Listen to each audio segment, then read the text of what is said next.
So, many here are asking the same thing. What on earth is going on with the version 6.2 banners? We have leaks that line up, leaks that collide, and a handful of hints that make perfect sense until you put them side by side. So in this video, we're talking about what changed, what stayed the same, and why this set of banners looks more confusing than usual. First, the part most leakers actually agree on, and the reason so many of you are already nervous. Durin. The leaks point to a debut for Durin as a 5-star pyro support who behaves like a high-power, modern Xiangling that you do not have to keep on the field. The idea is simple to understand and scary strong in practice. He drops real off-field damage, he shreds resistance, and he buffs the teams you are already using. The most repeated version of the kit talk says he reduces hydro resistance, pyro resistance, and anemo resistance, which is a rare spread and a big deal in the current meta. If that is the Durin we get, he will slide into rosters the same way Xiangling or Bennett does. Now look at the first rerun that almost every leak mentions in the same breath. Neuvillette. He is still one of the strongest hydro main damage dealers in the game, even in Nod Cry content, and he loves anything that lowers hydro resistance or clears the way for constant on-field beams. If Durin actually shreds hydro resistance from the backline and adds his own off-field hits, Neuvillette gains a clear partner who does not steal field time.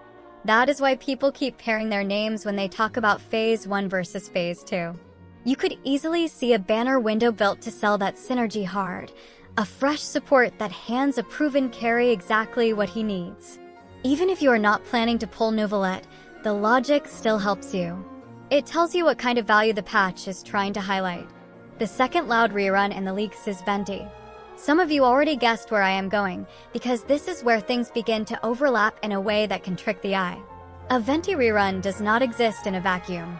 In recent versions, when an Archon returned, the same patch ran a chronicled wish for their home region. We saw it with Raiden. We saw it with Nahida. A Venti rerun would raise the odds of a Mondstadt chronicled wish returning. That by itself would already be big.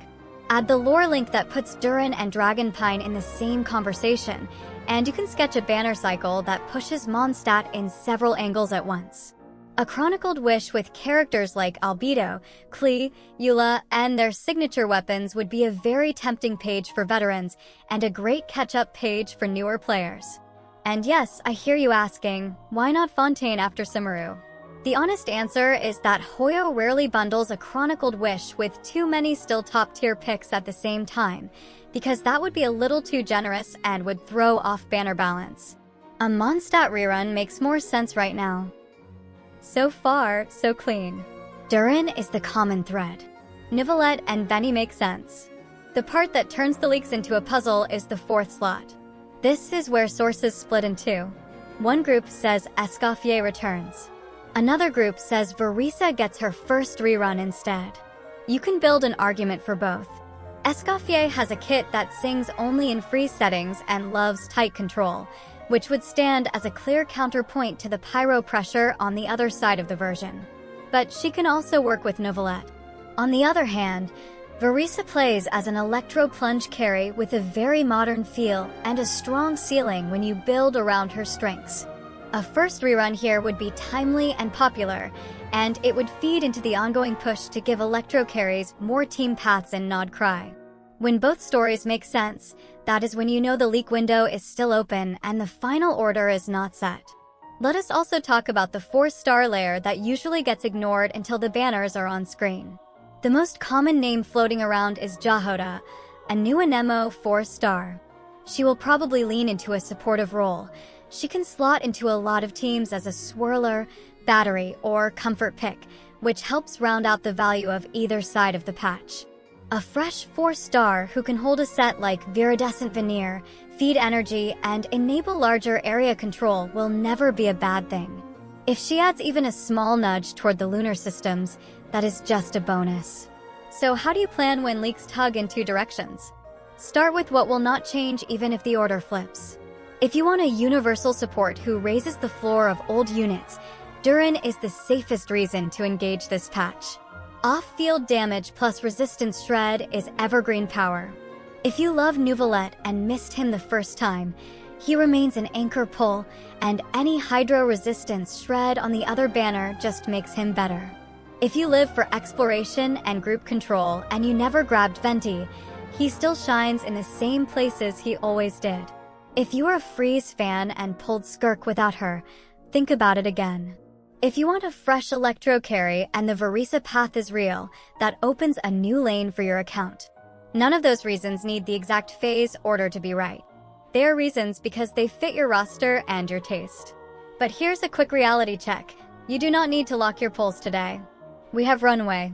Between now and the start of version 6.2 in early December, the banner order will almost certainly be clear. That gives you time to finish teams, test new events, and feel how the meta actually plays in real fights, not just on paper. Do not let tier lists rush you. The best plan is the one that fits your roster, your playstyle, and your budget. Save with purpose, pull with intention, and ignore the noise. Your Primo Gems are a story, not a stopwatch. Enjoy the game, and let the banners come to you. Everything in this video is based on leaks, speculation, and reasonable guesswork. It is not a promise. Versions move. Phase splits shuffle. For star lines change at the last minute. The goal here is not to lock you in. The goal is to show you how to think about a confusing banner cycle so you can make a decision that fits your account and your goals. If the order shifts, your plan should be able to shift with it without losing its heart. I will leave you with one last piece of advice for your Primo Gems. Write down one must-have and one nice-to-have for 6.2. If a Mondstadt Chronicled rerun really lands, treat it like a store you visit with a list, not a cart you fill because everything looks good. If you are free to play, pick the character who raises your floor and then stop. If you are on Welkin or Battle Pass, you have a little more room to chase a second target, but only after the first is home. If you already own the anchors and you are a veteran, this might be a great version to strengthen side teams.